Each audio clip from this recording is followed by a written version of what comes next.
পানি লাগবে, পানি পানি।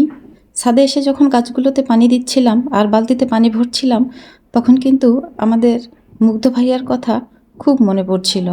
আসলেই জীবনটা থমকে যাবে না কারো কারণেই, কিন্তু কিছু কিছু মানুষ আছে, কিছু কিছু স্মৃতি আছে, কিছু কিছু আচার আচরণ কথাবার্তা আছে যা বেঁচে থাকা অবধি আমরা কেউ না কেউ কোনো না কোনোভাবে মনে রাখবো।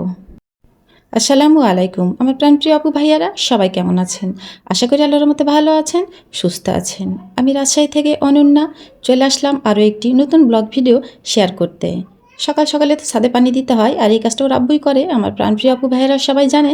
কিন্তু আজকে একটু দেরি হয়ে গিয়েছে, ওর আব্বু পানি দিতে পারেনি, আর গত 2 দিনও খুব বেশি পানি দেওয়া হয়নি, আকাশ মেঘলা মেঘলা ছিল। তাই তাই তো জোর হুকুম জনাব হুকুম করে গেছেন যে ছাদে একটু পানি দিয়ে দিও কষ্ট হলেও। তাই তো আমি একটু রোদ উঠে গেছে, আর রোদ উঠলে আমার কাজ করতে ভালো লাগে না, তারপরেও ছাদে কিন্তু আমি পানি দিয়ে চলে আসলাম। এসে রান্নাবান্না শুরু করে দিয়েছি।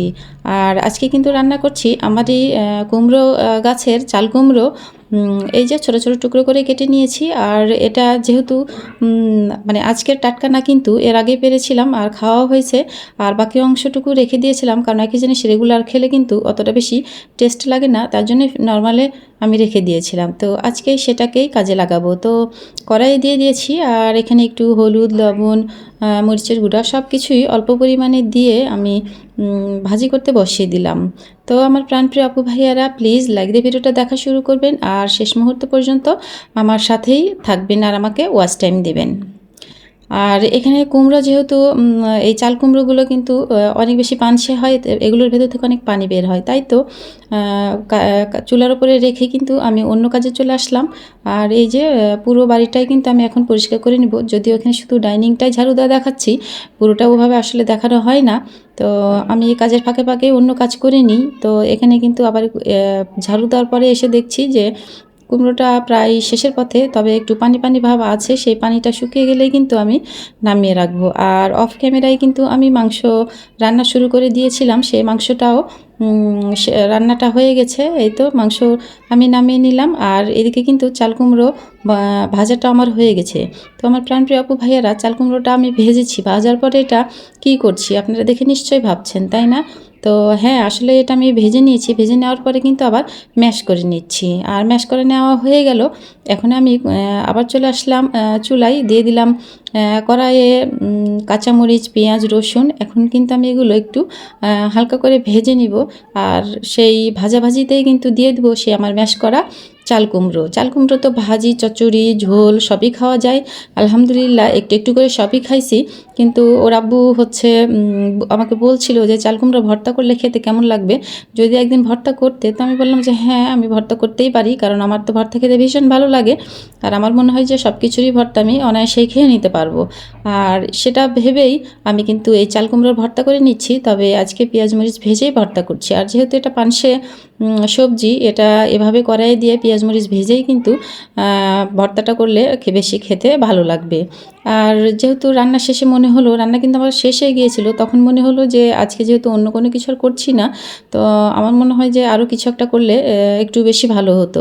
এটা ভেবে দেখলাম ফ্রিজে 2টা বেগুন ছিল, বেগুন 2টা কিন্তু পুড়িয়ে নিলাম, পুড়িয়ে কিন্তু বেগুন 2টা আমি ভর্তা করব। আর এই যে চাল কুমড়ো ভর্তা মাশাআল্লাহ হয়ে গেছে। আর এখন আমি আবার চলে আসলাম কড়াইয়ে, এখানে আমি দিয়ে দিচ্ছি আবার পেঁয়াজ, রসুন, কাঁচামরিচ। এখানে আবার হচ্ছে এগুলো একটু হালকা ভেজে নেব, নিয়ে সেই আমি কিন্তু বেগুন পুড়িয়ে রেখেছি, সেই বেগুনটাও কিন্তু আমি পেঁয়াজ মরিচ ভেজেই আজকে ভর্তা করব। তো ভর্তা তো এখানে হচ্ছে বা হতে থাক। তো আমি বলে রাখি আমার প্রাণপ্রিয় আপু ভাইয়ারা, এই যে ভর্তা, এই 2 রকমের ভর্তাই কিন্তু খেতে ভীষণ টেস্টি হয়েছিল। চাল কুমড়োর ভর্তাটা কিন্তু আজকে ফার্স্ট টাইম আমি খেলাম, ওর আব্বুও খেয়েছে, বললো যে না আসলে খেতে ভালো লাগছে। আর বেগুনের ভর্তাটা তো বলাই লাগবে না, বেগুনের ভর্তাটা তো ভীষণ প্রিয় সবার কাছেই, আমরা এই ভর্তাটা তো অনায়াসেই হরহামেশাই সবাই খেয়ে থাকি। তো যাই হোক, আলহামদুলিল্লাহ রান্নাবান্না শেষ করেছি, খাওয়া দাওয়া শেষ করেছি। আজকে সন্ধ্যার পরে একটু ভাবলাম যে কিছু নাস্তা করি, তো আজকে ডিম পরোটা করব। আর আমি কিন্তু এই যে পরোটা বা ডিম পরোটা এগুলো কিন্তু খুব ভালো আমি করতে পারি না, কেন জানি আমার কাছে পরোটা ফোলেই না। যদিও রুটি ভালো করতে পারি, রুটি ফোলে, কিন্তু পরোটা ফুলতেই চায় না।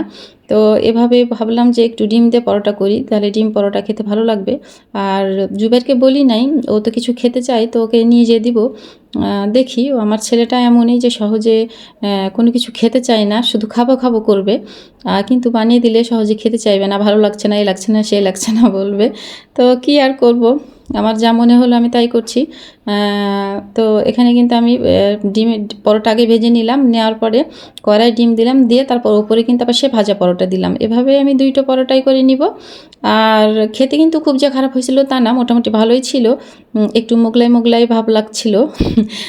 যদিও মোগলাই রুটির ভেতরে, মানে পরোটার ভেতরে সব কিছু দেওয়া থাকে, আর এটা তো আমার পরোটার ওপরে দেওয়া হয়েছে, কিন্তু তারপর একটু মোগলাই মোগলাই ভাব লাগছিল। সমস্যা নেই, খাবার জিনিস যেমনই হোক না কেন খাওয়া হয়ে যায়। আর এখানে একটু দুধ চা করে নিচ্ছি।